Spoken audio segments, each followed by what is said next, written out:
مین نے جو فرش اعضا کے نام بتائے ہیں وہ انہوں نے 14 لکھے ہیں اور لکھ کے کہا ہے یہ میری تحقیق ہے، اس سے آگے بھی اور ہو سکتے ہیں لیکن میں 14 بیان کر رہا ہوں۔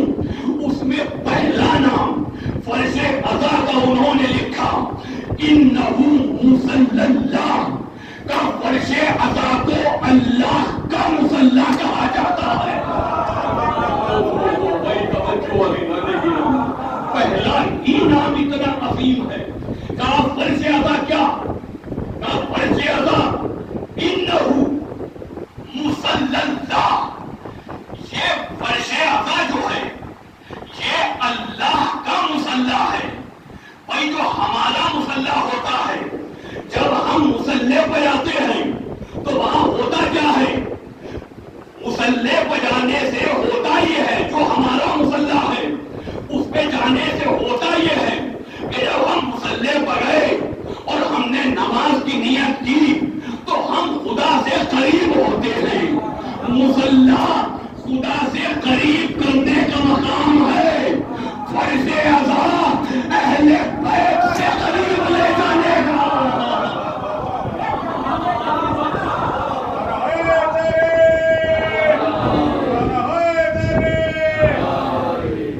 فرش اعضا اہل بیت سے قریب کرتا ہے، اس لیے کہ وہ عبادت کا مصلی ہے۔ یہ فرش اعضا ذکر اہل بیت کی عبادت کا مصلی ہے۔ عزیزان گرامی لیجیے، بات آئی ہے تو سنتے چلیے، میں تنبیہات ہی میں بتا دیتا ہوں۔ ذکر اہل بیت سب سے بڑی عبادت ہے۔ مولا امیر المومنین نے ارشاد فرمایا ہے، مولا کہتے ہیں انسان کی تمام عبادتوں میں اللہ نے جتنی بھی عبادتیں لوگوں پہ لازم قرار دی ہے، جتنی بھی اللہ کی جانب سے عبادتیں انسانوں پر فرض کی گئی ہے، ان سب میں سب سے عظیم عبادت ہمارا ذکر کرنا ہے۔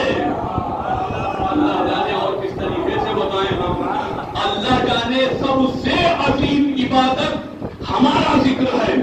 تو وہ کہتے ہیں انہو مصلی اللہ، یہ فرش اعضا اللہ کا مصلی ہے۔ تو ابتدا سوال یہاں پہ یہ ہے کہ اللہ کے مصلی کا کیا مطلب ہے؟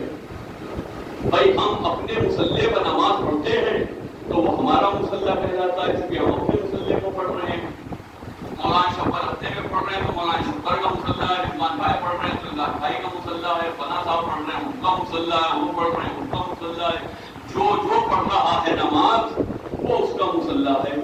اور فرش اعضا کے لیے کہا گیا کہ انہو مصلی اللہ، یہ اللہ کا مصلی ہے۔ اور ہم تو جب مصلی عبادت پہ جاتے ہیں تو نماز پڑھتے ہیں، تو پھر اگر اللہ ہی نماز پڑھ لے تو وہ اللہ ہی کہاں ہے کہ وہ خود سجدے میں سر جھکاتے ہیں؟ بھائی اگر کوئی خدا خود سجدے میں سر جھکا دے رہا ہو تو وہ خدا ہی کہاں ہے کہ جو خود عبادت کر رہا ہو؟ تو پھر یہ کیا بات ہو گئی، یہ اللہ کا مصلی کیسے ہو گیا؟ فرش اعضا کے بارے میں کہا جا رہا ہے یہ اللہ کا مصلی ہے، اور کوئی مولانا مولوی کا بیان نہیں ہے، یہ مولا کا بیان ہے۔ مولا نے بیان کیا ہے کہ فرش اعضا کا ایک نام یہ ہے انہو مصلی اللہ، یہ اللہ کا مصلی ہے۔